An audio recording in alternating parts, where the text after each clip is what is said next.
So again, my name is Tom McGrath. Today I'll be talking about social media, machine learning, and the impact on social engineering. So quick agenda items here. I'll quickly cover what is social engineering, what are some of the data sources that we can leverage to collect information on individuals, how can that data be used specifically with machine learning and artificial intelligence, and then I'll briefly touch upon how do we protect against the associated threats. So what is social engineering? I'm sure many of you are familiar with this term, but I think it's worthwhile just reviewing. So it really comes in 4 stages. 1, select a victim. 2, research that victim. 3, develop a relationship. And then finally, exploit that relationship. I think that machine learning and the data that is available on social and through other means is very helpful with steps 2 and 3, and I'll share some fun and or scary stories depending on how you feel about it in regards to those topics. So data sources. So I spent a lot of time working at Crimson Hexagon and Brandwatch, and so we had just about every single company you could think of come to us with all different types of data that they could make available to us to help us learn about customers for brands. But again, we had government agencies working for us trying to determine all different types of things. So this is kind of just a summary of some of the ones that I think are more interesting. So top left, I just have an icon for a web crawler. The reason I like web crawlers is because they do allow you to get by a lot of the restrictions that sometimes the public social APIs have. So I mentioned those as well. Those are quite limited on the amount of data that you're able to collect on an individual basis. So unless you were building some sort of Facebook app and collecting permissions from individual users, you're somewhat limited in the amount of data you can collect. You can get a little bit more deep in collecting private data, but you can't get a very large fire hose of information. So that's when companies like GNIP would come in. So GNIP is a company that many of the social media analytics companies leverage. They provide about a 10% sample fire hose for Twitter, as well as other social media sources. But then you could go to companies like Brandwatch and Crimson Hexagon who have direct relationships with these social media companies, and they oftentimes can get 100% of all the data that's coming through.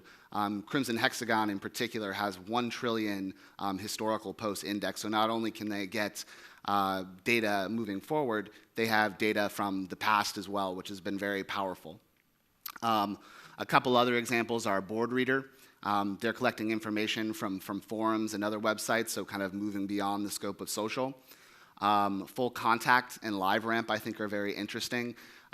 Essentially what they've done is they have emails, and they've mapped those emails to social handles.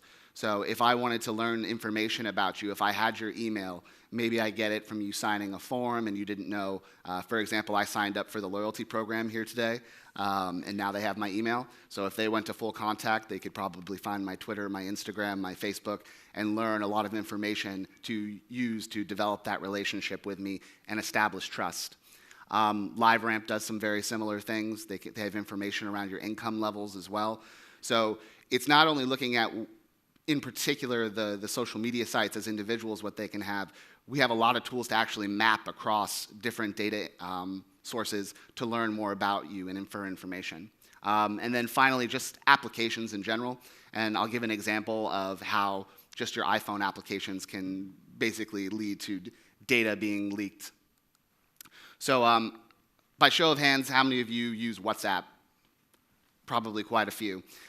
So I've had companies come to me before who are keyboard companies. So Gboard is a Google product. I don't believe that it any longer exists. But essentially, if you wanted to search Google while on the keyboard and not have to leave an app like WhatsApp or Snapchat, you could use this keyboard, but you would have to download it. And we had companies, not them, but ones similar to them, that would come to us and say, hey, Crimson Hexagon or, Brandwatch, you're interested in getting Snapchat data, correct? And that information is private, or you want WhatsApp messages. We declined them on an ethical basis, but they had basically the means to track what you were typing on your keyboard, and they knew what applications you were in as well. So they were able to tell us, when Nike was mentioned and someone was talking about them in Snapchat, or when you were having conversations about Nike in your WhatsApp as well. So being conscientious of the different permissions and privacy settings that these applications have, and not just blindly saying, oh, here's a free keyboard app, because at the end of the day, these companies need to make money, and if there isn't advertising or something else in there, you're not paying for it, they're finding a way to monetize your data. So thinking about what data is being extracted there. So beyond that, how can this data be used? So my expertise is in computer vision. There are a lot of different technologies that exist out there. There's scene recognition. So with this, I was able to tell that is a train station in Milan, Italy. Object recognition, so a military-grade firearm. Facial recognition, you can get who it is, their gender, their age. I've built applications that can predict body mass index as well. And I have an app that does that. So one of the really interesting things here about scene recognition that I think is very powerful is on social media, we think about 3% of all posts are tagged with geo information. But with scene recognition, I don't actually need you to tag where you are, because I can begin to infer that from the photos. So last night when I was talking with the rest of the panel, we got on the topic of, yes, there's lots of data that I can collect on you, but there's also a lot of data that I can infer just from other data points or combining other things. So in this regard, something as simple as just taking a picture outside of the Freedom Monument, somebody would know that I was here in Riga, Latvia, and not too far away from this hotel. So I know that facial recognition is something that NATO is really looking into, and so I kind of wanted to explain how actually simple it would be to use facial recognition as an entry point to basically learn more information about a particular target that you are looking to exploit. So lots of you guys are taking photos of me, videos are being taken. That is content that could be used to train a model and be used as a search input. I could go to something like Cafe2. It's an open source library to develop a variety of different computer vision models, including facial recognition. I then could build a web crawler, and I could have that web crawler search LinkedIn for my photo. And now very easily, the past 10 years of my professional career, where I live, where I work, all information that could be very helpful. And it just started with me going, snap, I have a picture of you. In many cases, probably better to have a video because you get more frames to build the model. But nevertheless, there's ways to create artificially simulated data sets from a single picture. Another really interesting technology is a network graph. So I'm sure you guys have heard the term in relation to Facebook, but a lot of times there's a lot of information that we can learn not just from you, but from the people that you interact with. So using the example of the gentleman who we did the facial recognition on, I can tell, although he's never explicitly said any of these things, just from his own network and the things that his network is talking about, they're sharing, the groups that they belong to, and the content that they're engaging with, I know that he enjoys craft beer, he supports the Democratic Party, he may spend a higher than average amount on fitness, and that he works in the government. Again, he didn't say any of this, right? But I'm able to infer with a high degree of confidence based on his network and the things that they're engaging in that these are characteristics of this individual. So the point that I like to make here is that don't only be concerned about what data you're sharing, but also be concerned about the data that your network is sharing and how you basically are associated with those different individuals. Conversational AI is something that I also think that we need to be cautious of and be aware of. So I have a friend of mine who runs a company called Phrase, and what they're able to do is he can basically scan a website and support documents and automatically be able to go through questions and answers that someone might have in relation to a product or service. And before I got here, I spoke with him and I said, oh, I saw this article that NATO put out about how they were soliciting people to leave their stations based on the ploy that maybe they were going out on a date. And so what we said we could do is we could look at conversation that happens on OkCupid to understand generally this is the type of dialogue that would occur. And then we could take information from like Twitter or that network graph to interject information that is very, very specific to them. So I could deploy 1,000 conversational AI bots very quickly, and maybe in determining the location of a government exercise, I only need to get 5% of that 1,000 people to fall for it. So I'm able to launch these attacks at scale and use conversational AI to do that. Again, I'm sure you guys are kind of familiar with the deepfakes. So these are using what's called generative adversarial networks. So this can be used to create realistic videos and live streams that imitate real life.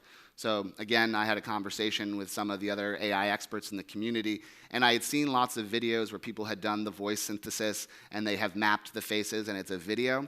And so we actually talked about, could I do this like as a FaceTime? Could I do it in real time? We estimated that it would be about $750 an hour in terms of the GPUs that you would need to do it, but definitely very possible. So that's something that scares me, and that it can be used to trick, manipulate, and spread false information. So how do we protect against these threats? So one, I think it's education, right? I used to work at a technology consulting firm called Accenture in information security, and we always said that there's two components. There's changing human behavior, making sure they don't leave their laptop open out at a public cafe, and then there's technology, right? You know, maybe there are technologies that we can use to detect threats and identify when your privacy settings on, you know, your iPhone are not as stringent as they possibly could be. Just doing a vetting and review of different applications. So, you know, the example of the military, perhaps there is a set of whitelisted applications that you've gone through and reviewed and know are only collecting information that essentially could not be used in a malicious way. I also think that oftentimes the best defense is the best offense. So one of the reasons that I know how to trick facial recognition if I needed to is because I've built those technologies, and you know, I've gone through all the things where they fail and have issues. So investing in kind of building the same technologies that, you know, other people out there might be investing in to use against you, I think that we should be looking at. And then again, to my earlier point, just being aware not only of what you are sharing, but what your network is sharing, because that's something that we do look at, and we can infer a lot of information with a high degree of confidence about you from your network. So thank you. Thank you, Tom. Very depressing. So last year, well, not last year, 2 years ago, NATO StratCom2, we ran a red team experiment where we manually sort of collected public information on armed forces personnel, and then to prove a point, we were launching several kinds of social engineering attacks, and we did manage to get 2 people leave their positions for a date. And that's the study that Tom was referring to. And one of the points we made at the end was that this can be automated. So as the technology advances, the threat grows bigger, and these sort of operations can become large scale. So thank you for making that clear. I do have one comment. I know that everyone's super scared about deepfakes, and Tom mentioned the possibility of live streaming a synthesized video. I just want to make a clarification between deepfakes and deep voice. So deepfake would be where you synthesize image or video, whereas deep voice would when you synthesize voice. Deepfake technology is kind of open source available already, and it's pretty good. Deep voice is not, especially for small languages. So when you think of the worst case scenario, like, I don't know, your president saying he steps down and allows a country X to take over, we're not, like in terms of the language synthesis, we're not there yet, so don't be too scared. But yeah, thank you for the very depressing presentation. And